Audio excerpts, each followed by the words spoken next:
नमस्कार साथियों, आधार स्टडी में एक बार फिर आपका हार्दिक स्वागत है। साथियों, आशा करता हूँ आपके रीट में अच्छे मार्क्स आ रहे होंगे, आपका सिलेक्शन हो रहा होगा। आशा करता हूँ आप सभी का सिलेक्शन हो। साथियों, आज के वीडियो में हम बात करने वाले हैं राजस्थान में जो रिजर्वेशन सिस्टम चलता है उसके बारे में। ये जो रिजर्वेशन सिस्टम है ये रीट के विद्यार्थियों के लिए बहुत ही महत्वपूर्ण है, क्योंकि कई विद्यार्थियों को ये पता नहीं है कि सिस्टम क्या है, किस प्रकार से रिजर्वेशन दिया जाता है, किस प्रकार से सीटें भरी जाती है और ये जो रिजर्वेशन का सिस्टम है ये किस प्रकार से कट ऑफ को प्रभावित करता है। साथियों, आज के वीडियो में जो रिजर्वेशन सिस्टम हम समझने वाले हैं वो महिलाओं के लिए, पीएच कैंडिडेट्स के लिए, भूतपूर्व सैनिक और उत्कृष्ट खिलाड़ियों के लिए अपन समझने वाले हैं। तो आज का वीडियो आप लोगों के लिए बहुत ही महत्वपूर्ण होने वाला है, तो वीडियो में अंत तक ज़रूर बने रहना। आप लोगों को इसमें बहुत कुछ सीखने को मिलेगा। और आज के वीडियो में हम ये भी बात करेंगे कि रीट के वैकेंसी में कौन सा आरक्षण का सिस्टम लगने वाला है जो आपकी सिलेक्शन को सुनिश्चित करेगा। तो साथियों, शुरू करते हैं आज का वीडियो। ये जो वीडियो आज मैं लेके आया हूँ, मुझे काफ़ी स्टूडेंट्स ने कमेंट करके पूछा था कि सर जो रिजर्वेशन चलता है वो किस प्रकार से होगा, अगर मेरे ये इतने मार्क्स आ रहे हैं तो मैं कौन से रिजर्वेशन में गिना जाऊंगा या कौन सी सीट मुझे मिलेगी, क्या मुझे सामान्य की सीट मिलेगी या ओबीसी की मिलेगी या ओबीसी में महिला की सीट मिलेगी महिला कैंडिडेट्स के लिए, तो ये कैसे होगा या कैसे ये सिस्टम चलता है, आज उसके बारे में हम अच्छे से समझने वाले हैं। तो देखो, आप लोगों को मैं बता दूं कि जो सामान्य रिजर्वेशन का जो सिस्टम है वो जो आप लोग सभी जानते हो वो क्या है। पहले तो जैसे हम बात करें कि जनरल की, या जिसे अपन अनरिजर्व कैटेगरी बोलते हैं, उसका आरक्षण अभी 36% है। इसके अलावा जो ईडब्ल्यूएस है उसका आरक्षण 10% है। ओबीसी का ये आरक्षण 21% है। इसके अलावा अगर हम बात करें एमबीसी, तो एमबीसी के लिए ये 5% है, एससी के लिए 16% है और एसटी के लिए 12% है। ये आप लोगों को सबको पता होगा। अब इसमें विशेष क्या है, नया क्या है, तो जो अभी रीट की विज्ञप्ति आई है, रीट के फॉर्म भरने वाले हैं, 10 तारीख से फॉर्म भरे जाएंगे, तो रीट के लिए कौन सा रिजर्वेशन सिस्टम रखा गया है जो आपके लिए बहुत महत्वपूर्ण है। इसलिए आप ध्यान से जो मैं एग्जाम्पल दे रहा हूं उसको समझना। तो देखो साथियों, रिजर्वेशन सिस्टम जो होता है वो दो प्रकार का होता है। एक तो होता है वर्टिकल रिजर्वेशन, और एक होता है हॉरिजॉन्टल रिजर्वेशन।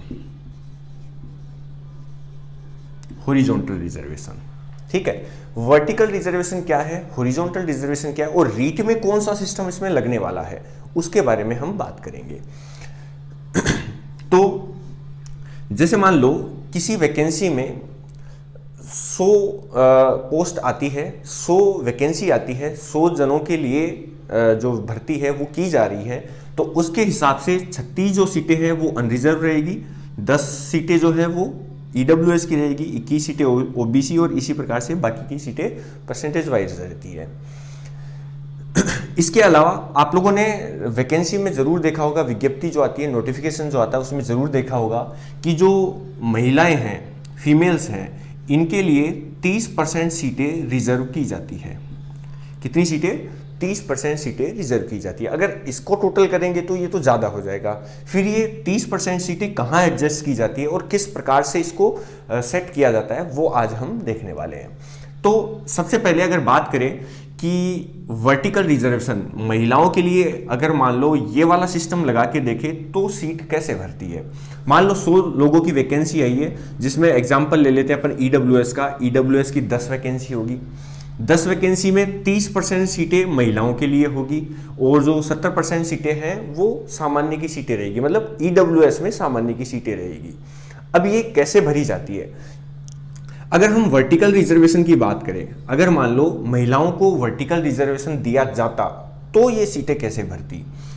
तो इसमें क्या होता है, जैसे मैं एक एग्जांपल ले रहा हूं, एग्जांपल आप लोग एग्जांपल से सही से समझ में आ जाएगा कि जो ईडब्ल्यूएस वर्ग है इसमें जितने भी कैंडिडेट्स हैं उनमें जो टॉप 10 हैं उनकी सबसे पहले एक मेरिट लिस्ट बनती है।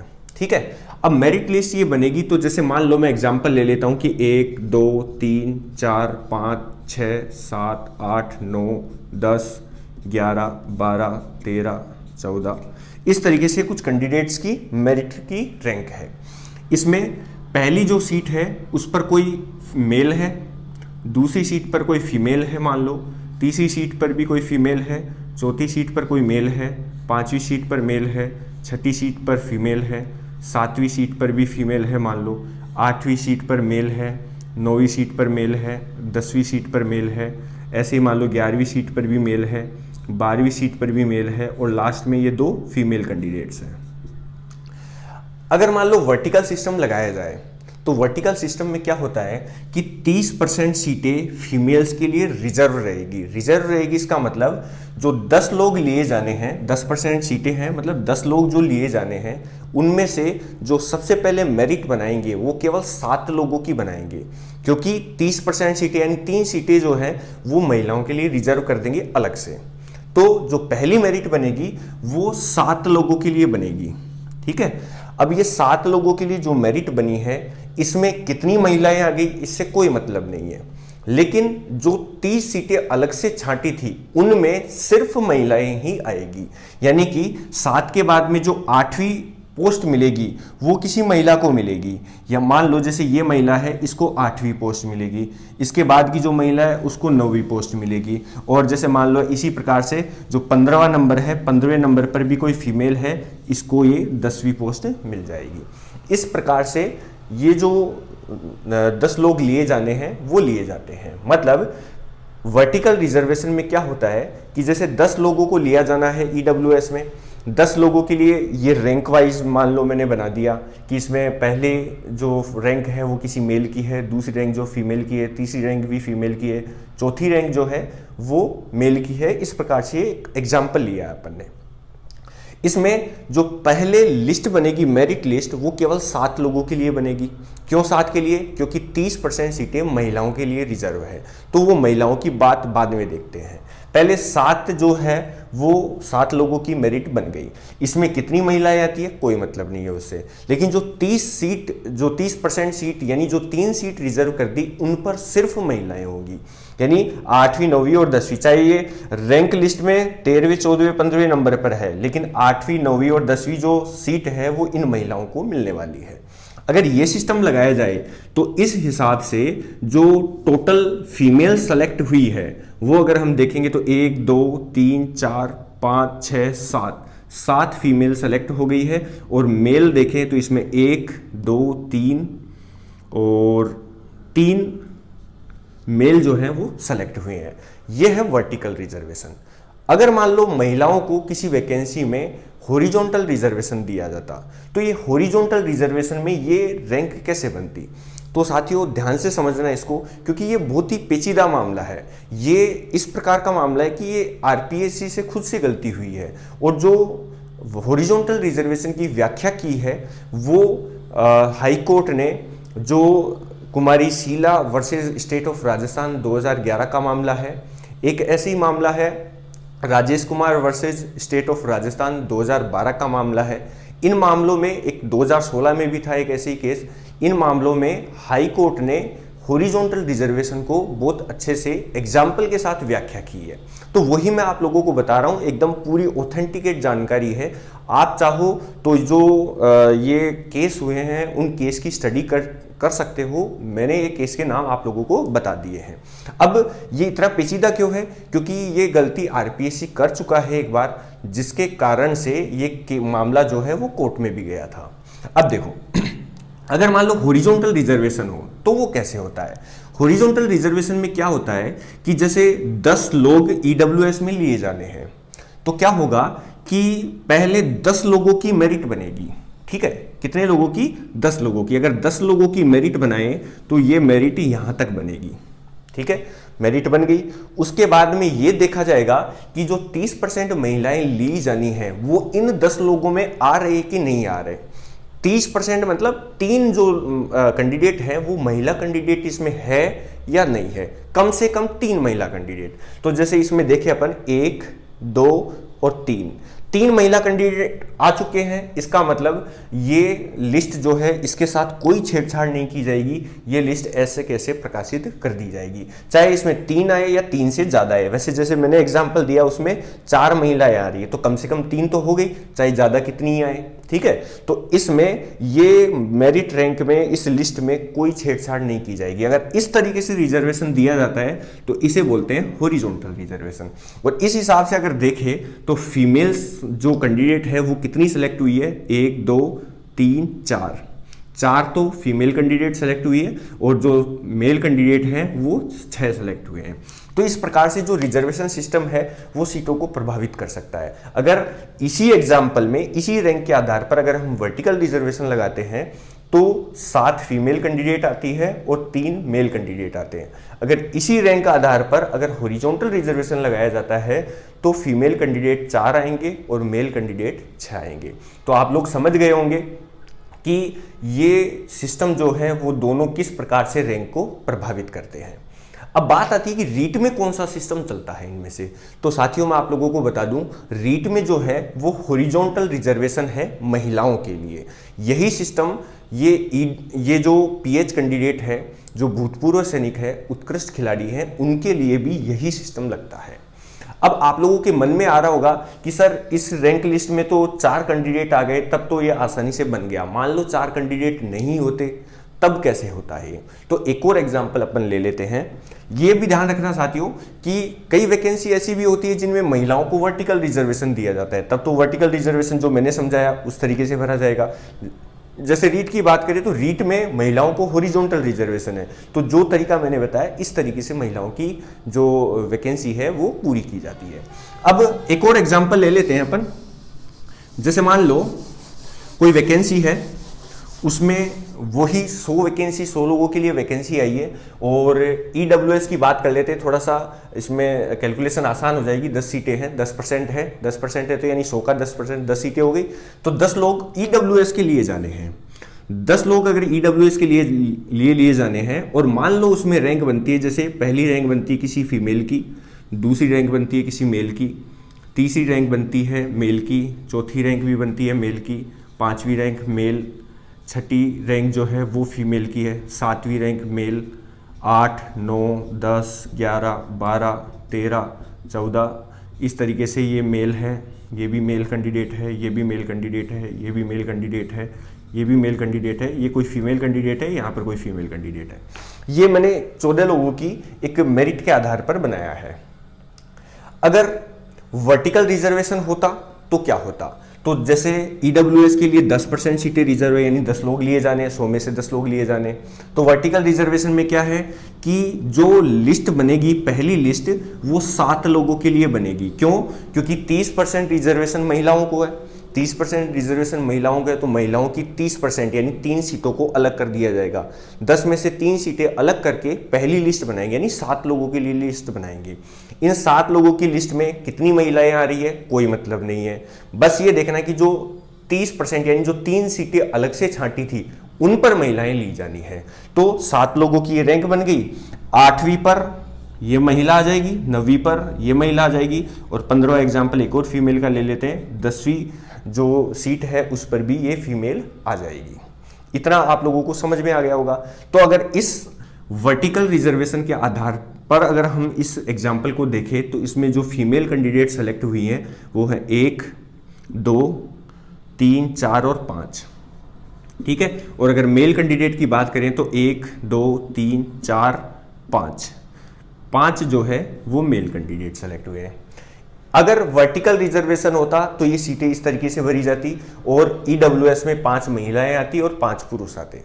लेकिन यही एग्जाम्पल अगर हॉरिजॉन्टल रिजर्वेशन के लिए देखें तो हॉरिजॉन्टल रिजर्वेशन में क्या होता है साथियों, ध्यान से समझना है इसको, कि रैंक जो है, जो लिस्ट बनेगी पहली लिस्ट, वो 7 के लिए नहीं, पूरे 10 कैंडिडेट के लिए लिस्ट बनेगी, ठीक है। तो जैसे मान लो 10 कैंडिडेट के लिए लिस्ट बनाई जाए तो ये यहां तक लिस्ट बन जाएगी, ठीक है। मतलब हॉरिजॉन्टल रिजर्वेशन में जो 30% सीटें हैं, यानी जो 3 सीटें हैं, वो अलग से नहीं छांटते। पहली जो लिस्ट बनेगी, पहली जो मेरिट लिस्ट बनेगी वो 10 लोगों के लिए ही बनेगी, क्योंकि 10% सीटें रिजर्व हैं ईडब्ल्यूएस की, इसलिए। तो अब 10 लोगों की ये रैंक बना के फिर ये देखेंगे कि इसमें 30% कम से कम महिलाएं आई या नहीं आई। जैसे मान लो देखा जाए इस एग्जाम्पल में तो 1, 2, केवल 10 लोगों तक की रैंक में केवल 2 महिलाएं आई, यानी एक महिला कम रह गई। कम से कम 3 आनी चाहिए थी लेकिन एक कम रह गई। तो फिर क्या किया जाएगा, जो 10वें नंबर पर मेल है इसको हटा के जो इस रैंक में जो उसके जस्ट बाद में जो महिलाएं आएगी, जैसे मान लो ये महिला आ रही है तो इसको 10वां नंबर देके इसकी जगह मतलब इस महिला को 13वें नंबर से उठा के यहां पर ले आएंगे और इस तरीके से 10 लोगों की ये मेरिट लिस्ट तैयार की जाएगी। यानी जो 10वें नंबर पर पुरुष था उसको हटा देंगे और आगे नीचे रैंक में देखेंगे कि महिला कहां पर है। जो 13वें नंबर पे आ रही है तो उस 13वें नंबर की महिला को 10वें रैंक पर ले आएंगे और ये वैकेंसी कंप्लीट की जाएगी, यानी 10वें रैंक पर ये 13वें नंबर की महिला आ जाएगी। ठीक है, अब देखेंगे कि इसमें 3 महिलाएं हो गई यानी 30% रिजर्वेशन हो गया, तो ये लिस्ट फाइनल हो जाएगी उसके बाद में। अगर इस तरीके से देखें तो जो फीमेल कैंडिडेट सेलेक्ट हुई है वो 1, 2 और 3 फीमेल कैंडिडेट सेलेक्ट हुई है और जो मेल है वो 7 कैंडिडेट सेलेक्ट हुए हैं। तो मैंने 2 एग्जाम्पल आप लोगों को समझा दिए हैं कि अगर मान लो ज़्यादा आ जाए तो क्या होगा, कम आ जाए तो क्या होगा, अगर बराबर आ जाए तो कोई समस्या ही नहीं है उसमें। ठीक है, तो वर्टिकल रिजर्वेशन अगर होता तो 5 महिलाएं 5 पुरुष होते इसी लिस्ट के आधार पर। अगर मान लो हॉरिजॉन्टल रिजर्वेशन होता तो इसमें 3 महिलाएं और 7 पुरुष आते।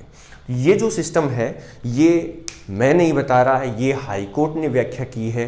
मैं आपको फिर बता रहा हूँ, इसमें ये एकदम पूरी ऑथेंटिकेट जानकारी है। आप चाहो तो Rajesh Kumar versus state of Rajasthan 2012 का मामला है। इससे पहले जो है Kumari Sheela versus state of Rajasthan 2011 का मामला था, उसमें हाई कोर्ट ने बहुत अच्छे से इसको एक्सप्लेन किया है। तो मैं आशा करता हूँ आप लोगों को ये सिस्टम जो है वो समझ में आया होगा। आप लोगों के लिए वीडियो ज़रूरी क्यों है, क्योंकि जो रिजर्वेशन लगाने का सिस्टम है, खैर अभी तो चांसेस कम है कि जो वैकेंसी जो भी संस्था निकालती है उससे ऐसी कोई गलती होगी, लेकिन ये 2016 में आरपीएससी से एक बार मिस्टेक हो चुका है जिसके कारण से मामला कोर्ट में गया था। इसलिए आप लोगों को बता रहा हूं कि आप लोगों को ये सिस्टम समझ में आना चाहिए। तो ये तो हो गई महिलाओं के लिए हॉरिजॉन्टल रिजर्वेशन की। सेम यही जो सिस्टम है वो पीएच कैंडिडेट के लिए भी लगता है, सेम यही सिस्टम भूतपूर्व सैनिक उत्कर्ष खिलाड़ियों के लिए भी लगता है। अब ये जो एग्जाम्पल दिया है ये ईडब्ल्यूएस के लिए दिया, इसी तरीके से जो मेरिट लिस्ट तैयार होगी वो जनरल के लिए होगी, ओबीसी के लिए, एमबीसी, एससी और एसटी सभी के लिए उसी प्रकार से ये लिस्ट तैयार होगी। अब वैकेंसी में देखना, जो अभी नोटिफिकेशन आया है अगर उसमें आप लोग ध्यान से देखोगे तो सिंपल सीधी भाषा में लिखा हुआ है कि महिलाओं की 30% जो वैकेंसी है वो क्षैतिज रूप से प्रवर्गानुसार भरी जाएगी। तो क्षैतिज रूप से प्रवर्गानुसार मतलब वर्ग के अनुसार, कैटेगरी के अकॉर्डिंग इस प्रकार से भरी जाएगी, जो मैंने आप लोगों को समझाया है। ठीक है, तो साथियों ये तो हो गया इनकी महिलाओं के रिजर्वेशन की। अब महिलाओं के रिजर्वेशन से संबंधित अपन कुछ बात और भी कर लेते हैं। जैसे जो 30% सीटें रिजर्व होती है, यानी जो 3 महिलाएं कम से कम जो आनी है उनमें 8% यानी इनमें से 8% जो है वो विधवा महिलाओं के लिए रिजर्व होती है और इनमें से 2% जो है वो जो परित्यागता होती है, डाइवोर्सी होती है, उनके लिए रिजर्व होती है। अब ये सीटें कैसे होती है, ये ऐसे देखा जाता है कि जैसे मान लो कि 8% के हिसाब से एक सीट पर विधवा महिला आनी है, तो जो हॉरिजॉन्टल रिजर्वेशन में जो मेरिट लिस्ट तैयार हुई उसमें ये देखा जाता है कि इसमें कम से कम एक महिला जो है वो विधवा है या नहीं है। अगर नहीं है तो जैसे मान लो इन 3 में कोई विधवा नहीं है, तो जो लास्ट वाली महिला लेके आए थे वो इनमें से ढूंढेंगे इधर कि कौन सी महिला इस रैंक में आ रही है, उस महिला को आगे लेके आया जाएगा। ठीक है, तो विधवा हो चाहे परित्यागता हो उसको इसी प्रकार से भरा जाता है। अगर मान लो इस रैंक लिस्ट में कहीं पे भी विधवा महिला नहीं है तो फिर किसको देखा जाता है, परित्यागता को देखा जाता है। अगर परित्यागता भी नहीं है तो सामान्य महिला से वो सीट भरी जाती है। अगर मान लो जैसे यही सिस्टम अगर परित्यागता के लिए देखें, अगर परित्यागता को भरना है तो परित्यागता नहीं है तो फिर उसकी जगह पर विधवा आएगी, अगर विधवा भी नहीं है तो उस जगह पर फिर सामान्य महिला आएगी। सामान्य मतलब उस कैटेगरी की सामान्य महिला आएगी। ठीक है। अगर सामान्य महिला भी नहीं हो तो फिर वो सीट पुरुष से भरी जाती है। सेम यही सिस्टम जो भूतपूर्व सैनिक है उनके लिए है, सेम यही सिस्टम उत्कर्ष खिलाड़ियों के लिए, सेम यही सिस्टम पीएच कैंडिडेट्स के लिए है। तो मैं आशा करता हूँ ये समझ में आ गया होगा। इसके अलावा बात करें कि महिलाओं के लिए एक और थोड़ी, अब हॉरिजॉन्टल रिजर्वेशन में आप लोग देख रहे हो कि महिलाओं को जो वैकेंसी है वो कम हो जाती है, अपने आप ही सिस्टम में कम आ जाता है। ये 30% रिजर्वेशन भी मिल जाता है, लेकिन जो कैंडिडेट आती है वो कम आती है। अभी ये खैर नुकसान तो महिलाओं को है, लेकिन इसके अलावा एक और जो सोचने की बात है, जैसे मान लो कोई महिला है जो राजस्थान की मूल निवासी है और उसकी शादी अदर स्टेट, किसी दूसरे स्टेट में हो जाती है, तो उस महिला को उस कैटेगरी का लाभ नहीं मिलता। जैसे मान लो ओबीसी की कोई महिला है लेकिन उसकी शादी राजस्थान के बाहर हो गई तो उसको फिर जनरल में गिना जाएगा, ठीक है। इसी प्रकार से कोई अदर स्टेट की महिला है और उसकी शादी राजस्थान में हो जाती है तो भी उसको जनरल में ही गिना जाएगा। ये दोनों बातें आप लोग विज्ञप्ति में देखोगे तो साफ साफ लिखी हुई है। तो ये तो बात हो गई इस रिजर्वेशन की। तो आप लोगों को मेरे ख्याल से समझ में आ गया होगा कि हॉरिजॉन्टल रिजर्वेशन क्या है। रीट में महिलाओं के लिए हॉरिजॉन्टल रिजर्वेशन है, ठीक है साथियों। तो अब जो ये जो वीडियो है आप लोगों के लिए क्यों महत्वपूर्ण है, क्योंकि आप लोगों को जब भी मेरिट लिस्ट तैयार होगी तो आप अगर बॉर्डर पे हो तो आप लोगों को ये समझ में आना चाहिए, आप लोगों को पता होना चाहिए कि हाँ ये जो सीट भरी गई है वो इसी प्रकार से भरी गई है या नहीं है, या इसमें कोई मिस्टेक तो नहीं हुई है, जिससे आपकी जो सिलेक्शन है, आपका जो सिलेक्शन है वो सुनिश्चित हो जाएगा, ठीक है साथियों। तो आशा करता हूँ वीडियो आप लोगों को समझ में आया होगा। हॉरिजॉन्टल और वर्टिकल रिजर्वेशन से संबंधित जो भी आप लोगों के डाउट्स थे वो क्लियर हुए होंगे। ये जो जानकारी है वो बहुत ऑथेंटिकेट है, आप लोग खुद चेक कर सकते हो, ठीक है। इसके अलावा अगर आपको ये वीडियो अच्छा लगा है, किसी के लिए, आपके साथियों के लिए, किसी के लिए उपयोगी है, तो वीडियो को शेयर ज़रूर करना, अच्छा लगे तो लाइक करना, और अगर आप चैनल पर नए हो तो चैनल को सब्सक्राइब ज़रूर कर लेना।